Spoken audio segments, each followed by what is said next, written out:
برباد کرو, میرے دین پہ انگلیاں اٹھاؤ, یہ میں برداشت نہیں کر سکتا اور نہ برداشت کریں گے. ہم نے فیصلہ کر لیا ہے کہ 62-63 پر صادق اور امین یہ نہیں رہا چیف الیکشن کمیشن کے فیصلے کے بعد. لہذا اب کال کوٹری نہیں تو کم از کم روشنی والی کوٹری میں جانے کا وقت ہوا چاہتا ہے.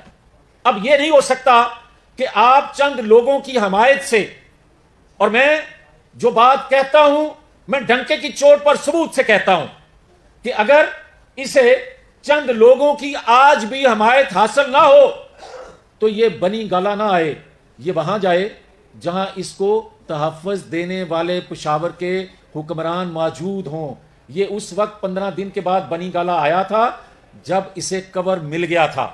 اس لیے ہم بار بار یہ کہہ رہے ہیں کہ انقلاب آزادی کا روڈ میپ جن کو گمراہ کر رہے ہو ان کو بتاؤ, اور جو تم کہہ رہے ہو کہ ستمبر میں نواز شریف آنے والا ہے, سن لو, نواز شریف پچھلے سال دسمبر میں آ رہا تھا, تو اس وقت لگایا ہوا تھا پرائم منسٹر, اور پرائم منسٹر ہوتے ہوئے تم نے کہا تھا کہ نواز شریف کی واپسی کا راستہ ہموار کیا جا رہا ہے, ہیوی انویسٹمنٹ کی جا رہی ہے. میں نے اس وقت بھی سوال کیا تھا کہ وہ ہیوی انویسٹمنٹ کہاں کی جاتی ہے, نام تو لو, بہادر بنو.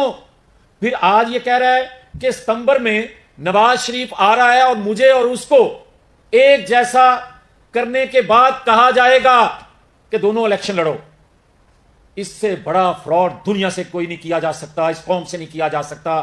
نواز شریف کا اور تیرا موازنہ بنتا نہیں ہے, اس لیے کہ نواز شریف کو اپنے بیٹے سے 10,000 تنخواہ نہ لینے پر تاحیات نااہل کیا گیا, پاکستان کے دفاع کو ناقابل تسخیر بنانے والے کو سی پیک دینے والے کو نااہل کیا گیا, مگر کروڑوں کھربوں روپیہ کھا جانے والا پنکی فرا ان کے ذریعے کھانے والے کو ہاتھ نہ ڈالا جائے, یہ نہیں ہو سکتا. اب سماچار جو ہے وہ بتا رہی ہے کہ اب جنہوں نے لوٹا ہے, حقیقی لوٹا ہے, وہ طبقہ جو ایوب کی, یا کی, پرویز مشرف کی حمایت کرتا تھا, وہی طبقہ آج اس کا فالوور بنا ہوا ہے. یہ بتانا چاہتے تھے کہ ہم نے اس وقت بھی مقابلہ کیا تھا, ہم آج بھی مقابلہ کر رہے ہیں, اور نواز شریف ستمبر میں پاکستان اس قوم کی نمائندگی کے لیے آ رہے ہیں. دیکھیں بات سیدھی سی ہے کہ آپ بھی یہ بات سمجھتے ہیں, سوال کرنے والے بھی, کہ نواز شریف کے بغیر لیول پلینگ فیلڈ اس کو نہیں کہا جا سکتا کہ آپ ایک جماعت کے سربراہ کے ہاتھ پاؤں باندھ کر دوسرے کی سہولت کاری کریں, یہ ممکن نہیں ہے. ادارے آزاد ہیں تو وہ فیصلے جو غلط کیے گئے, اور یہ پہلی دفعہ نہیں ہونے جا رہا, آپ دیکھیں کہ کیا نواز شریف ہائی جیکر تھا, 8 سال بعد پھر اپیل کیسے سنی گئی, اعتراف کیسے کیا گیا. آپ دیکھیں کہ ذوالفقار علی بھٹو کو جب پھانسی دی گئی تو 20 سال بعد اعتراف کیا گیا کہ یہ عدالتی قتل ہے. آج جو فیصلے لیے جاتے ہیں, ہم صرف یہ کہنا چاہتے ہیں کہ محترم جسٹس شوکت صدیقی صاحب کی آواز کو سنا جائے. ہم کہتے ہیں انتہائی قابل احترام جسٹس قاضی فائز عیسیٰ صاحب کے خط کو پبلک کیا جائے. ہم بڑے احترام سے عدلیہ سے گزارش کرتے ہیں کہ کسی دباؤ میں آئے بغیر جسٹس کیا جائے. ہمیں امید ہے کہ ہمارے ساتھ آج جسٹس ہوگا, ہمیں امید ہے کہ ماضی سے سبق سیکھا جائے گا, ہمیں امید ہے کہ جس بھنور میں پاکستان پھنسا ہوا ہے اس میں تمام پولیٹیکل فورسز کو لیول پلینگ فیلڈ ملنا اشد ضروری ہے تاکہ ملک آگے بڑھ سکے. بالکل آپ بجا کہتے ہیں, میں معافی چاہتا ہوں اس کا ذکر نہیں کر سکا, مگر حقیقت ہے کہ ضیاء الحق نے کیا نظریہ ضرورت کے تحت فیصلے نہیں لیے.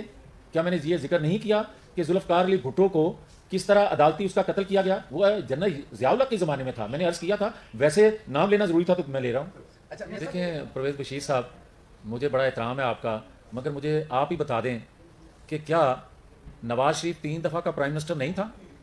کیا پاپولر ہوئے بغیر وہ 3 دفعہ اپوزیشن لیڈر نہیں تھا؟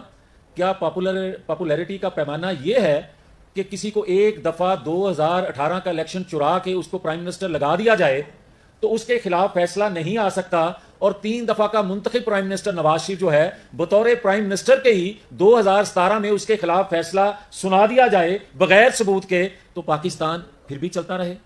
کیا آج کا پاکستان جو ہے وہ متحمل ہے اس چیز کا کہ پاکستان کی معیشت کو مزید ڈبو دیا جائے؟ کیا پاکستان اس چیز کا متحمل ہے کہ نواز شریف کو تاحیات نااہل رکھا جائے اور اس نااہل کو، نالائق کو، چور کو، ڈاکو کو اور دنیا کے بقول دنیا سے پیسے لینے والا، ان کے مقاصد پورے کرنے والے کو ہم سر پر بٹھائے رکھیں؟ یہ ممکن نہیں ہے اب.